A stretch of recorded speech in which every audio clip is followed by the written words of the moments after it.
Oi, gente! Vamos começar o nosso livro? A Recompensa da Honra. Esse livro foi escolhido pela nossa líder Michele e tem referência direta com o livro de Ruth.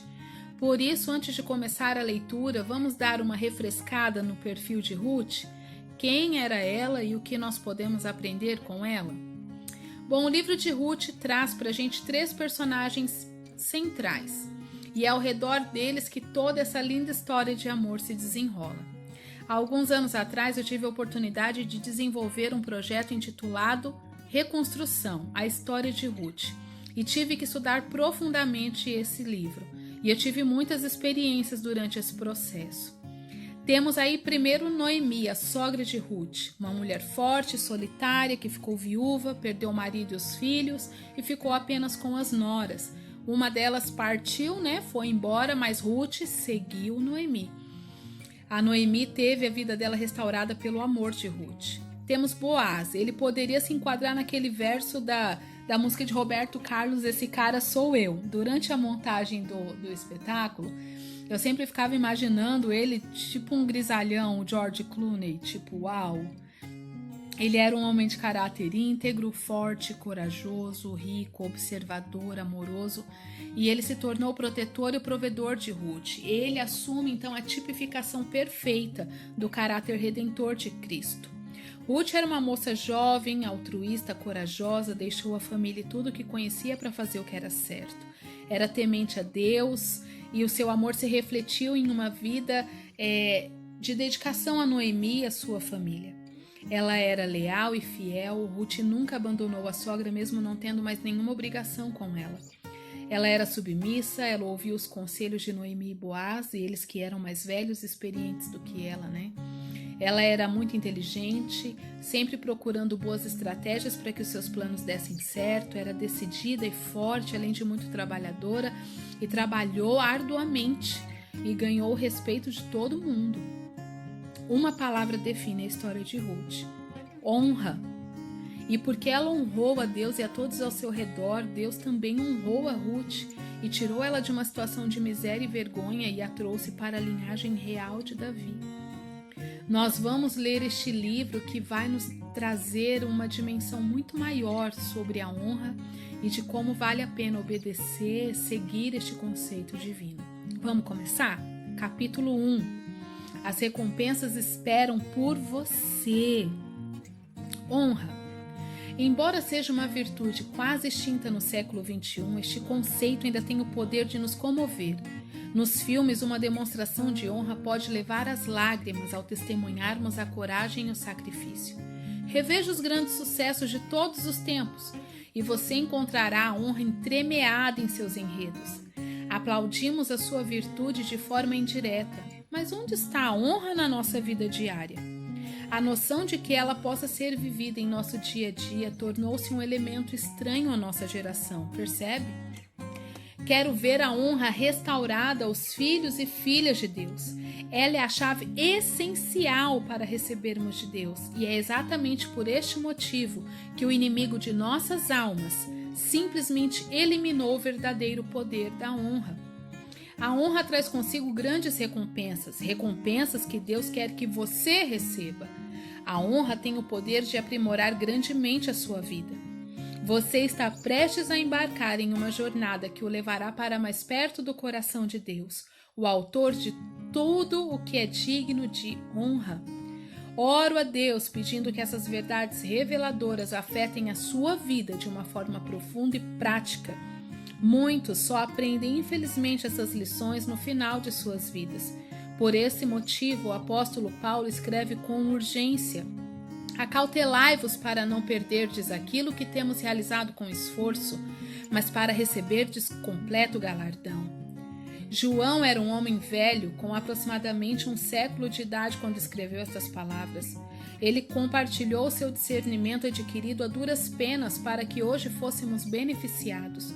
João tinha conquistado a vantagem que alcançam os homens e as mulheres que vivem muito e bem. É o destino ao qual se chega quando se percorre fielmente o caminho da vida, a fim de cumprir a sua vocação, um lugar de segurança e força. Algo que chamo de unção de avô ou de avó. Quando eles falam, Os que são sábios, ouvem. Durante os últimos 25 anos, tive a oportunidade de desfrutar de alguns encontros com homens e mulheres desse tipo. São embaixadores que gastaram bem os dias de sua vida e entraram na fase em que podem olhar para trás com conhecimento. Esses veteranos experientes desenvolvem alguns atributos comuns, 3 dos quais discutiremos aqui. Primeiramente, eles localizam instintivamente o cerne de uma questão. Não ficam debatendo ao redor de algo nem perdem tempo com o que não é importante. Em segundo lugar, eles dizem muito com pouquíssimas palavras. E em terceiro, as palavras que escolhem são precisas e de peso. A comunicação econômica desses homens e mulheres, por assim dizer, leva consigo maior peso do que as mesmas palavras ditas por outra pessoa que não andou tão bem ou por tanto tempo pelos caminhos da vida. Depois de um desses encontros memoráveis, descobri-me meditando durante meses em 1 ou 2 frases ditas por esses veteranos experientes. À luz deste raciocínio, podemos crer que o apóstolo João estava dizendo muito através de uma simples sentença. Na verdade, meditei nessas palavras inspiradas durante anos e a revelação contida nelas continua a se expandir. Vamos examinar a sua advertência, examinando uma frase de cada vez. Não perca a sua esperança. Ele começa com acautelai-vos. João encoraja cada um de nós a tomar cuidado, a examinar e prestar atenção em nós mesmos. Ele empresta uma certa urgência às suas palavras, pois o que está para comunicar não deve ser encarado de forma superficial, mas ponderado com profundidade. Uma atenção cuidadosa deve ser dispensada para que não venhamos a perder as coisas pelas quais nos esforçamos. Isso é um pouco preocupante, a possibilidade de perder aquilo que foi ganho com esforço. Imagine um fazendeiro trabalhando para limpar o seu campo. Ele se empenha em meio ao calor do dia para tirar as pedras e pedaços de tronco que poderiam impedir o solo de produzir uma colheita. Depois de limpo, ele ara e cultiva a terra, preparando-a para receber a semente. Depois que o campo está semeado, ele se esforça para manter as condições ideais para que a sua plantação floresça, fertilizando, arrancando as ervas daninhas e regando as suas sementes. As plantas brotam e o seu trabalho continua, enquanto ele protege o campo das pragas e de tudo que possa arruiná-lo. Então, quando faltam apenas algumas semanas para a colheita, ele fica cansado e desiste. Todo o trabalho foi inútil, pois ele perde toda a sua produção por causa de sua negligência final. Ou talvez uma tempestade estivesse ameaçando chegar, ele até viu os sinais, mas se recusou a agir, e esse erro custou-lhe a colheita. Que perda de tempo, dinheiro, trabalho e recursos apenas para vacilar no momento da concretização. E quanto ao homem de negócios que se dedica a construir sua empresa durante anos, apenas para perdê-la no final por causa de algumas decisões erradas? Mais uma vez, é trágico. Em ambos os casos, os benefícios do trabalho intenso são perdidos em um instante por causa de escolhas erradas.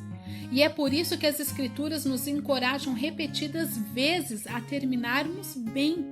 Aquele que perseverar até o fim, e novamente, porque nos temos tornado participantes de Cristo, se de fato guardarmos firmes até o fim a confiança que desde o princípio tivemos.